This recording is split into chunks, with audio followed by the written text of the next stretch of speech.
Operation सिंदूरमध्ये एक 10 वर्षाचा मुलगाही लढला होता. हे ऐकल्यावर तुम्हाला खोटं वाटू शकतं, पण पंजाबच्या बॉर्डर भागात राहणारा श्रवण सिंग याने ही कमाल केली.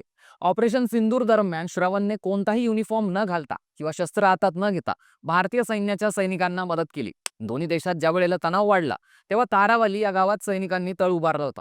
हे गाव बॉर्डरपासून फक्त 7 किलोमीटर अंतरावर आहे. ज्यावेळी उन्हात दिवसभर सैनिक तैनात असायचे, गोळीबाराचा आवाज येत असायचा, त्यावेळी 10 वर्षाचा श्रवण सिंग शांतपणे कसलीही भीती न बाळगता सैनिकांना पाणी, बर्फ, चहा, दूध, लस्सी द्यायचा. श्रवण सिंग न चुकता रोज हे काम करायचा. यामुळे सैनिकांना आपण एकटं नसल्याची जाणीव व्हायची आणि दिलासा मिळायचा.